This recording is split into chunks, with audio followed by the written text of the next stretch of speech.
datang dan hadir di mimpiku. Rindu.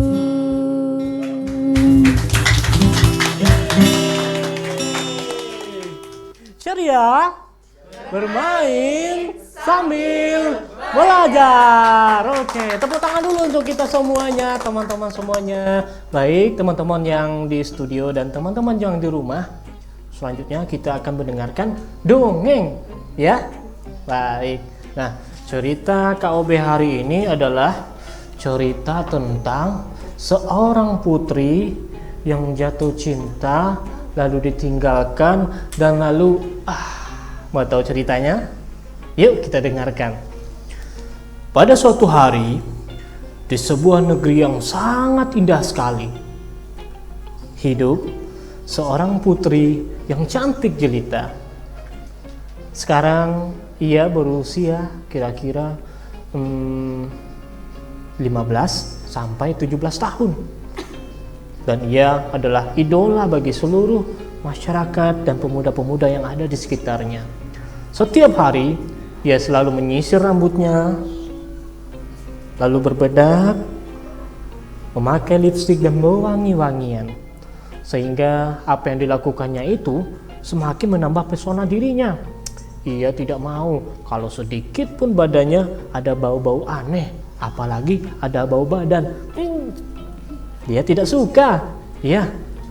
Dan pada suatu hari, ia bermimpi bahwa ia akan dilamar oleh seorang pangeran tampan, pangeran berkuda yang datang dari sebuah kerajaan. Dan dia percaya pada mimpinya itu. Dia bercerita pada ibunya bahwa, ibu, aku pasti sebentar lagi akan dilamar oleh seorang pangeran tampan yang berkuda yang akan meminangku dan membawaku ke sebuah kerajaan. Dia bercerita kepada ibunya. Tapi ibunya bilang kepada putri itu, anakku, dalam usia segini, kamu harus menamatkan pendidikanmu. Kamu harus belajar sebaik-baiknya, menambah pengetahuan, menambah budi pekerti, beribadah, dan memperbaiki dirimu. Pasti suatu hari nanti akan datang seorang pangeran yang akan menjemputmu. Tapi si putri ini keras kepala. Dia tidak percaya dengan apa yang dikatakan ibunya. Ia tetap keras hati bahwa akan ada seorang pangeran yang akan datang menjemputnya dan menikahinya dan membawanya ke sebuah kerajaan. Dan ternyata teman-teman, mimpinya itu menjadi kenyataan. Ketika suatu hari datang seorang pangeran yang begitu gagah mengendarai kuda, datang ke tempat dirinya. Lalu mereka bertemu, singkat waktu mereka jatuh cinta. Dan akhirnya putri pun dipinang oleh raja, diajaknya menikah dan tinggal di sebuah kerajaan. Putri terlihat bahagia sekali.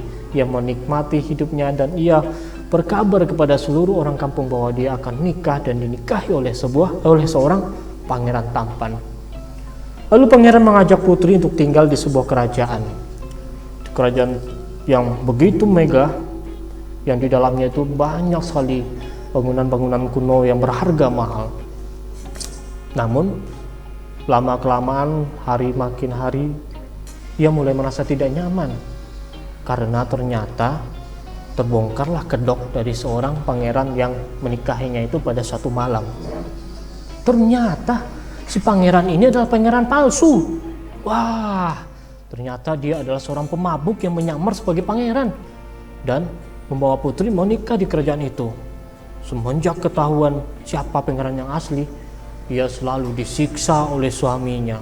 Ia selalu mendapat kekerasan, hatinya menjadi sakit dan hidupnya tidak lagi tenang. Setiap hari putri selalu melihat keluar jendela.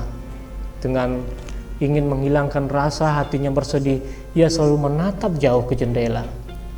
Sampai suatu hari ia melihat ada seorang pemuda membawa sebilah cangkul berjalan. Dia berjalan dari rumah ke ladangnya sambil bernyanyi-nyanyi. Putri mendengarkan nyanyian pemuda itu. Nyanyiannya begitu indah sekali, suaranya merdu, membuat putri menjadi tenang hatinya mendengar suara itu. Ya, setiap hari putri mengulangi kebiasaannya itu, Ia melihat pemuda itu dari jendela, mendengar suara itu dan hatinya tenang. Sampai suatu hari lagi, ia ingin melihat bagaimana rupa pemuda itu. Karena dari atas, ia cuma melihat seorang pemuda yang bertubuh tinggi dan berbadan kekar. Ia berusaha melihat dari jendela itu, melihat keluar, dan ternyata lantai kerajaan itu licin karena berlumut. Putri pun terjatuh dari jendela itu. Sampai di bawah, pas berhadapan dengan pemuda itu. Dia pun hampir kehilangan nyawanya. Dan dia sakarat, pemuda itu menggendong putri itu. Alangkah terkejutnya dia melihat seorang putri yang cantik jelita jatuh di hadapannya. Apakah ini bidadari yang jatuh dari surga? Tapi kenapa dia seperti ingin meninggal? Kata si pemuda itu. Dan akhirnya ibunya pun heran. Bukankah kamu selama ini memelihara burung? Kenapa ada seorang wanita begitu cantik datang ke sini? Benar ibu, ini adalah bentuk kasih sayangku kepada sesama manusia, kepada sesama hewan dalam bentuk perempuan ini. Izinkanlah aku menikahi kasih sayangku ini ibu. Dan akhirnya laki-laki ini pun menikahi perempuan ini. Setelah itu sang penyihir datang dan berkata kepada perempuan, "Oh ya, aku lupa, mantra ini bisa berubah kalau kamu sudah jatuh cinta lagi," kata si penyihir. Dan dia langsung pergi lagi menghilang. Nah, sejak saat itu perempuan itu akhirnya menaruh seluruh hatinya, menaruh seluruh rasanya kepada pemuda yang telah menyelamatkannya. Dan dia tidak lagi mengingat suaminya yang menipunya itu, karena dia juga tidak memikirkan perempuan itu lagi. Dia sudah pergi. Nah, jadi begitu teman-teman ceritanya. Si putri dan pemuda itu akhirnya hidup bahagia sampai sekarang ini. Nah, baik teman-teman, demikian dulu dongeng dari KOB ya. Nah, baik, selanjutnya kita akan kembali mendengar penjelasan bagaimana tentang pubertas bersama kakak-kakak dari GNI ya. Baik, oke, ceria, bermain sambil belajar.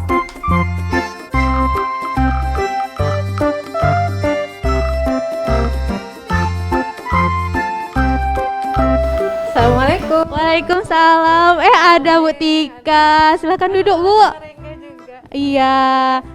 Lagi ngomong-ngomong tadi, Bu, lagi Iya. cerita-cerita doang ya kan? Cerita apa? Kelihatannya serius sekali loh ceritanya. Jadi tadi si Rengga sama si Ola cerita kan, ada temannya yang dibully gitu loh Bu, gara-gara tembus. Terus Rengga juga pernah diolokin gara-gara dibilang bapak-bapak gara-gara ada kumisnya. Itu padahal wajar kan Bu, nggak perlu diketawain sebenarnya. Menurut Ibu itu kan wajar kan? Iya, jadi ceritanya dari Ola sama Rengga tadi itu ya ke Tia. Ya, itu sebenarnya bukan Ola sama Rengga aja sih sebenarnya yang mengalami ya. Jadi hampir semua remaja yang dalam rank usia 10 sampai 19 tahun itu merasakan keadaan-keadaan tersebut, dan itu sih sebenarnya wajar-wajar aja. Kalau memang misalnya Ola ya tadi ya? Iya, Ola. Pengalaman pribadi Ola ya. Kalau memang pribadi. Ola ya mengalami haid yang pertama, kemudian kan kita nggak sadar ya, tahu-tahu sudah tembus gitu ya. Itu biasa aja Ola. Justru Ola jangan yang takut, jangan yang malu gitu, karena itu berarti organ reproduksinya Ola itu sudah berfungsi dengan baik, berarti Ola dalam kondisi yang sehat gitu. Jadi nggak normal-normal aja. Normal aja ya Bu. Wajar-wajar aja itu. Berarti itu tanda-tanda dari Kespro lah kesehatan reproduksi bagian pubertasnya ya Bu. Iya, berarti sudah memasuki masa pubertas. Kira-kira tanda-tandanya selain tadi olah menstruasi, tumbuh kumis, banyak lagi hal tanda-tandanya atau gimana itu Bu? Kalau yang sakit perut tuh gimana Bu? Oh ya, ada sakit Ya perut sakit juga perut, ya, kayak pasti. pinggul tuh capek aja Bu, kayak lelah, malas Keliling gerak, pinggul. mager. Malas gerak. gitu Malas ya. gerak. Iya sih ya. seperti yang kita tahu gitu ya, yang namanya masa remaja itu kan masa peralihan ya. Jadi kalau dibilang di umurnya Ola sama Rengga sekarang itu dibilang anak-anak lagi itu udah bukan, pasti nggak mau dibilang anak-anak lagi. Kemudian kalau dibilang sudah dewasa juga, sudah dewasa belum? Belum dewasa. Belum, ya kan? Masih di Belum. tengah. Jadi kalau kita ibaratkan pohon gitu ya, pohon. Jadi Ola sama Rengga ini udah kayak bibit yang udah tumbuh, udah mungkin setinggi ini gitu ya. Jadi untuk dia bisa kemudian menjadi pohon yang tinggi, yang besar, yang kuat gitu ya, pohon yang banyak buahnya, yang buahnya bisa dinikmati orang, kemudian bisa membuat orang berteduh di bawahnya, menghasilkan oksigen, intinya menjadi bermanfaat begitu lah ya di masa depan. Di masa remaja inilah pohon itu tumbuh perlahan-lahan sampai dia tinggi besar gitu. Jadi kalau kita ibaratkan ke kita sekarang ya, berbagai persiapan untuk menuju itu terjadinya di masa remaja ini. Iya. Ya. Jadi kalau kita bicara dari segi kesehatannya itu ada namanya hormon. Hormonnya, Bu. Ya, ada namanya hormon. Mungkin Ola sama Rengga juga sudah pernah belajar di sekolah pasti ya. Sudah. Di pelajaran apa itu ya? Biologi. Biologi ya, tentang hormon ya. Jadi yang paling bertanggung jawab dari semua proses yang Rengga sama Ola dan kawan-kawan remaja lain alami itu adalah karena hormon. Pengaruh dari hormon tersebut ya, Pengaruh Bu. dari hormon. Jadi kalau yang coba dites dulu nih, katanya sudah belajar ya. Oh, iya. Kalau yang perempuan itu hormonnya biasanya hormon apa? Yang paling dominan? Lupa. Agak amnesia, Bu. Kan soalnya belajar daring nih nggak masuk di otak kan. Udah lama daring ya. Udah lama daring, Bu, menikmati di rumah aja. Kalau Rengga gimana nih? Sama, Bu. Sama-sama amnesia dia, Bu. Iya, bisa dimaklumi. Nggak apa-apa. Karena memang ini kita baru mulai ya, Iya. mulai masa itu. Jadi kalau yang perempuan itu kan hormon yang dominan namanya hormon estrogen, Estrogen. ya kan? Kalau yang laki-laki namanya hormonnya testosteron gitu. Nah, jadi udah masanya, jadi hormon ini mulai diinisiasi di otak gitu ya, keluarlah ordernya. Jadi terjadi berbagai perubahan pada remaja gitu. Perubahannya nih contohnya apa aja nih, Bu? Nah, perubahannya itu kalau dari kita baca bukunya itu banyak yang berubah, tapi kalau kita garis besarkan itu ada tiga garis besarnya yang berubah. Yang pertama itu dari segi kognitif atau kemampuan berpikir kita itu akan berubah. Jadi kalau misalnya dulu waktu anak-anak dibilang sama, mungkin ada yang iseng kawannya bilang, jangan ke situ, di situ ada buaya. Ada hantu atau ada buaya katanya seperti itu kan. Kalau anak-anak biasanya kan percaya aja ya, terima aja, memang nggak mau ke situ. Tapi kalau remaja gimana kira-kira? Nggak percaya lah, Bu. Pasti cari iya benar atau enggak ya. Cari faktanya lah, Bu. Jadi sudah mulai mencari faktanya, mulai menganalisa kan. Pasti dilihat, masa tengah hari bolong begini masih ada hantu gitu kan. Sudah berkembang kan kognitifnya bagus gitu, menuju ke kognitif yang lebih matang di masa dewasa nanti. Kemudian dari segi psikologi berkembang juga. Kalau misalnya anak-anak itu banyak yang menangis kalau ditinggal orang tua dulu kan. Kalau sekarang bagaimana? Malah senang mungkin, Bu. Malah senang katanya, Bu. Bebas main HP mungkin. Ya. Jadi malah senangnya sekarang pergi ya, ada banyak kegiatan di luar seperti itu. Itu dari segi psikologinya sudah mulai berkembang. Kemudian kalau kita lihat dari segi fisik lagi. Yang dari segi fisik ini ada dua perubahan besar. Yang pertama itu dari perubahan fisik yang primer, yang paling utama, kemudian perubahan fisik sekunder. Nah, berbeda dong ya antara remaja. Primer dan sekunder berbeda. Kemudian pada laki-laki dan perempuan tentu akan berbeda. Oh, berbeda ya, Bu. Yang Berbeda. primer sekunder perempuan beda, yang primer sekunder laki-laki juga beda ya. Betul sekali, Kak. Kak, tadi kan kata si Ola kan dia sering sakit ya, sakit perut, sakit pinggang kalau lagi haid. Terus ada juga kan teman yang malahan nggak merasakan sakit. Kalau kayak Tia kan, Tia juga kalau mungkin bahasanya disminor kali ya, Kak ya. Itu kenapa itu ada yang merasakan sakit, ada yang enggak? Kalau sakit tuh wajar nggak sih? Pasti adik-adik tuh bertanyanya kayak gitu. Menurut Kakak tuh gimana? Iya, kalau nyeri haid itu sebenarnya normal terjadi. Biasanya di hari pertama dan hari kedua halangan. Tapi biasanya di hari pertama aja sih sebenarnya Ola yang banyak terjadi. Nyerinya pun di sebagian besar remaja perempuan itu juga bukan nyeri yang sampai kita nggak bisa beraktivitas. Yang normalnya seperti itu ya, nyeri-nyeri sedikit, mungkin dibawa istirahat nanti berkurang, atau dengan minum obat anti nyeri nanti bisa hilang nyerinya. Nah gitu. Kalau sebabnya sendiri itu karena kan yang darah yang keluar itu kan dari rahim kita ya. Jadi di dalam organ di dalam perut kita ini kan ada rahim. Nah, jadi sel-sel rahim kita itu yang dia luruh keluar. Jadi ada pembuluh darah yang terbuka, akhirnya keluar bekuan bersama darah. Nah, itu. Jadi dalam proses itu kadang-kadang diiringi dengan kontraksi, jadi agak berkontraksi rahim. Oh, jadi sedikit. rahim kita tuh yang berkontraksi gitu ya, Kak? Otot-ototnya itu agak berkontraksi sedikit. Nah, itu biasanya yang akhirnya kita rasa sebagai nyeri di bagian bawah perut. Oh, gitu.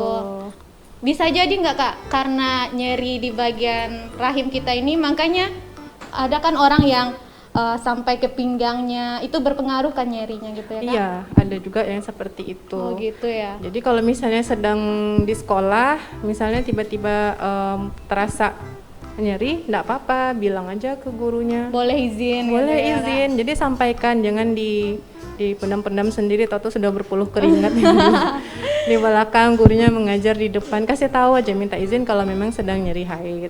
Nanti pasti diizinkan istirahat di ruangan UKS ya biasanya. Iya, biasanya gitu. Berarti kan kalau nyeri itu sebenarnya normal-normal aja ya, Kak, selagi masih di batas nyeri aman. Iya. Ya normal-normal aja ya. Tapi ada temen Ola yang pas lagi halangan tuh maka dia sampai pingsan gitu Kak, karena sakit perut. Iya. Dia sampai pingsan kayak gitu. Kenapa kok bisa terlalu kayak gitu Kak? Berarti itu kontraksinya berlebihan ya. Kalau memang sudah seperti itu, memang kita harus konsultasi ke Rumah tenaga sakit kesehatan atau ya. ke puskesmas ya, Kak. Iya. Bisa jadi karena dia menahan nyeri yang sangat kuat, makanya lemah badannya, imunnya kan mungkin waktu kita haid itu kan darah banyak keluar, Nah, kita itu perlu suplai makanan, minuman supaya cairan di dalam tubuh kita pun kembali seimbang, mungkin gitu ya, Kak? Iya, Ya? iya itu benar sekali. Kadang-kadang anak sekolah itu dari rumah tidak sarapan, tahu-tahu dia sedang halangan. Yang namanya darah keluar pasti HB kita menurun ya, ada hemoglobin namanya, pasti menurun. Jadi kalau tidak diganti dengan makanan yang cukup, nanti kita bisa pusing sendiri karena darah yang ini oksigen yang diikat oleh darah sampainya ke otak kurang. Jadi makanya kita kadang merasa pusing ya, Kak ya. Pusing, berkeringat dingin. Nah, tambah lagi kalau sampai nyerinya yang kuat bisa jadi pingsan.